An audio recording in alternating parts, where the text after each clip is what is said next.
matagutlo, matagadlaw. Adunay mga panghitabo dito sa kauluhan. Panghitabo sa gawa sa atong nasod ug adunay mga panghitabo dinhi sa atong dapit. Mga panghitabo nga mao'y makapaikag sa katawhan nga mabinantayon sa lakat ug dagan sa panahon karon.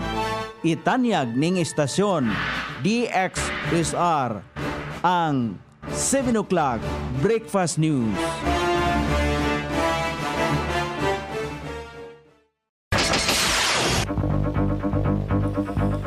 Higala, kumusta? May buntag Iligan, may buntag Mindanao, may buntag Pilipinas. Adlang Lunes, Pizza 26, ning buwan sa Enero, ning tuiga 2026. Sangan sa ato station manager Pastor Ruben Sulapas, kini ang inyong ka-SR Kabisaya Noni B, ang mahatod sa hanay sa balita sa alas 7. O karon sa uluhang tudling sa ato mga balita, pipe sa Suarez nasumpay na, anam-anam na nga gapasulod og tubig sa linya gisugdan. Mga estudyante sa Social Work sa Lanao Oriental College mitapos sa Iligan kon sa ilang internship sa City Health Office. Upat ka suspek nga miambos sa mayor sa Sarip Agwak, patay sa engkwentro. Philippine Navy nagpadala og frigate alang sa pagpangita sa mga Pilipinong tripulanteng nangawala. Senadora Aimee Marcos gipatikos ang Malacañang staff, giakusahan nga nahimong pabaya sa kahimtang sa panglawas ni Presidente Bongbong Marcos. Sa gawa sa nasod, kanhi Prime Minister sa South Korea gisintensyahan og 20 ka tuig nga pagkapriso tungod sa pagpatuman og martial law.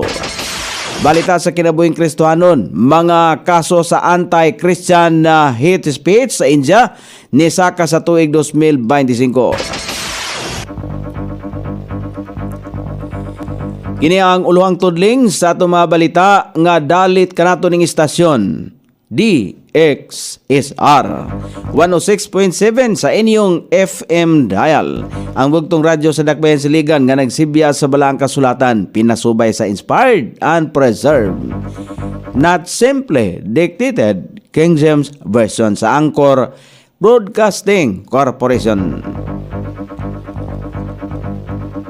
O karon sa kompleto nga detalye, gi-anam-anam na kagahapon og pagpasulod og tubig gikan sa source ngadto sa tubo.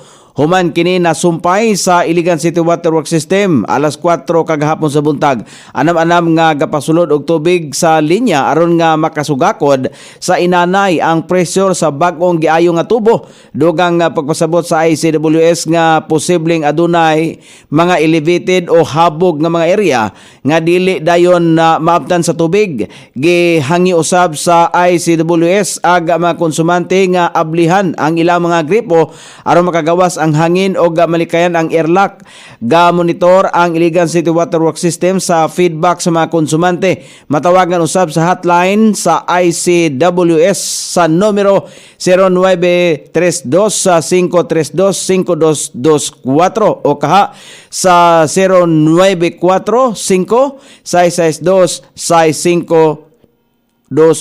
Matawagan usab karong adlaw Lunes ang landline sa telepono numero 223-3233. Padayong gimonitor sa Iligan City Water Works System ang giayo nga linya.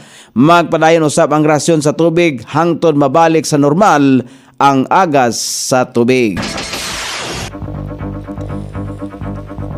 Napuno sa garbo og pagpasalamat ang culmination program sa social work internship nga gipahigayon sa conference room sa City Health Office niadtong Enero 24. Ang maong kalihukan timaan sa malampusong pagtapos sa internship sa mga social work interns gikan sa Lanao Central College Incorporated nga mialagad sa komunidad kauban ang kagamanang lokal sa Iligan City.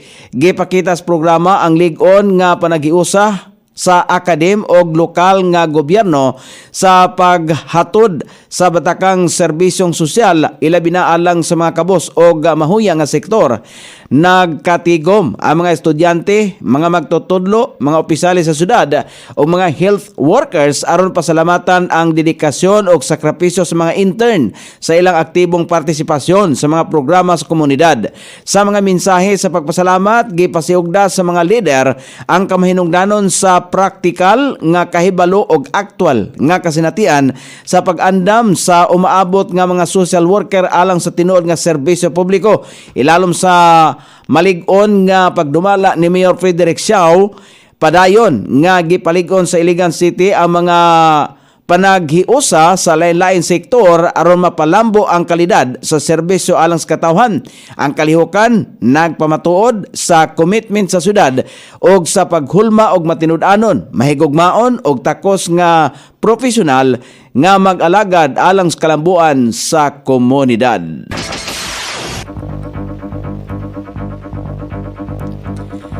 Napatay sa engkwentro ang upat ka mga gituhuang suspek dihang milusad sa manhunt operasyon ng kapulisan og sundalo sa barangay Tabud. Human giambusan ang mayor sa Sarip Agwak sa Maguindanao del Sur kagahapon sa buntag.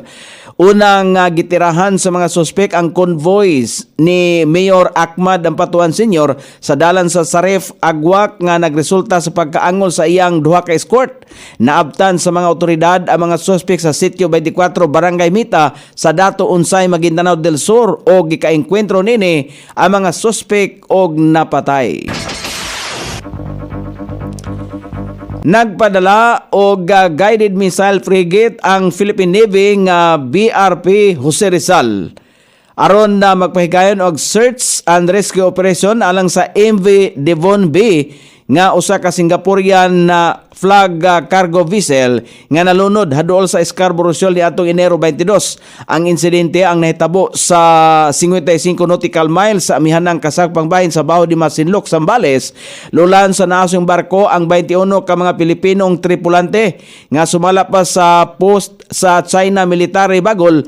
15 kanila ang anaa sa stable na nga kondisyon og duha ang kumpirmadong namatay samtang upat ang ka-crew ang wala pa ikita hangtod karon. Sumala pa kang Philippine Coast Guard spokesperson Captain Noemi Girao Kayabyab, una nang nagpadangat og tabang ang China Coast Guard human makarecover kon ma-recover ang 17 ka mga Pilipino crew members. Malaumon usab ang mga otoridad nga makita nila ang ubang pang tripulanting Pinoy nga nawala sa naasoing insidente. Giakusahan ni Senadora Aimee Marcos ang Malacañang staff human nga gikaingon nga posibleng nagkasakit si Presidente Ferdinand Marcos Jr. tungod sa kakulangan sa saktong pagkatiman gikan sa mga tao sulod sa palasyo.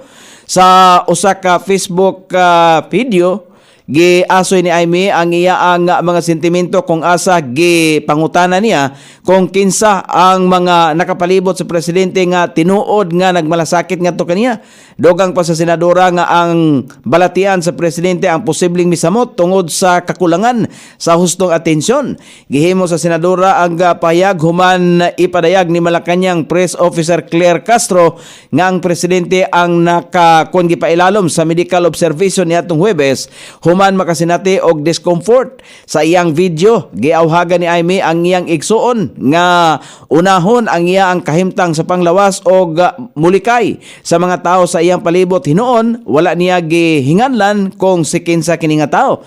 Gisaway usab ni Aimee Marcos ang mga individual nga gitawag niyang feeling presidente. Wala pay tubag ang Malacañang mahitungod sa giakusar sa senadora. Balita sa gawas sa nasod, gisintensyahan si kanhi South Korean Prime Minister Han Duck-soo sa usa ka kortes og 23 ka tuig nga pagkabilanggo tungod sa iya ang kalabutan sa pagpatuman og martial law sa nasod kaniadtong tuig 2024. Kini nga desisyon sa korte mas labaw pa sa gikaso sa pisikal diin katuyuan nilang mapreso ang nasong Prime Minister og 15 ka tuig sa kaso nga insurrection. Giila sa korte nga guilty si Han sa iyang kaso pinagi sa dili pagtuman sa iyang responsibilidad isip usa ka leader sa nasod. O karon sa balita sa kinabuhing Kristohanon, nataho nga adunay 162 ka mga insidente diin adunay mga katawhan sa nasod sa India ang nagpahigayon og anti-Christian hate speech.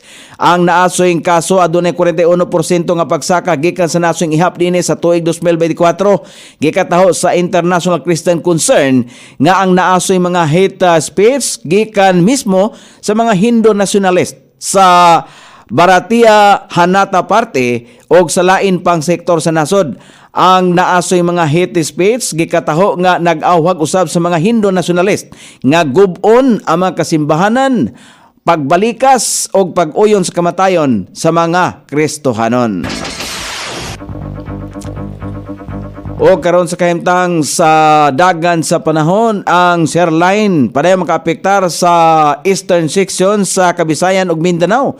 Northeast monsoon ang makaapektar sa Luzon ug ubang parte sa Kabisayan. Ang Caraga, Eastern Visayas, Central Visayas, Sorsogon, Masbate, Camiguin, Misamis Oriental, Cagayan Valley, ubang bahin sa Visayas, ubang bahin sa Bicol Region, Apayao, Kalinga, Mountain Province, Ifugao, Aurora, Quezon, Oriental Mindoro, Marinduque, Romblon, Metro Manila, ubang bahin sa Luzon, ubang bahin sa Mindanao, ang makasinati paghapon karong adlaw og madag-umon nga kalangitan, inubanan sa patak-patak ka mga pagulan, ilabi na sa mga dapit sa kapunon og sa sayong taknas kagabion. Kini epekto sa Sirline, Northeast monsoon og localized thunderstorm. Sukod sa temperatura, dinhi sa Dakbayan Siligan ang kabugnawon ana sa 20 ug ang kainiton mosangko sa 29 degrees centigrado. Ang adlaw misilang kaganiya sa alas 6:25 ug mosahop unya sa alas 5:52 sa sayong takna sa kagabion.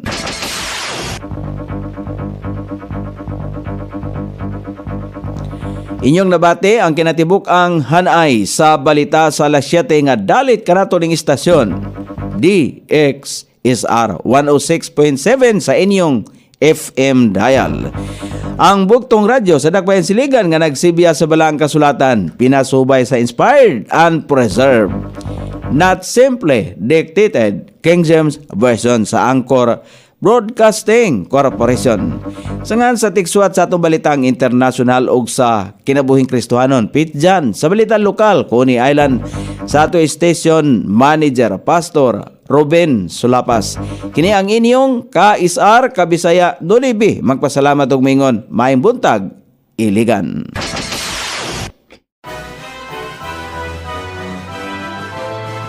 Inyong nabati ang 7 o'clock breakfast news hangtod na usab og mga adlaw sa samang takna og sa samang istasyon. Daghang salamat sa iyong pagpaminaw og maayong buntag.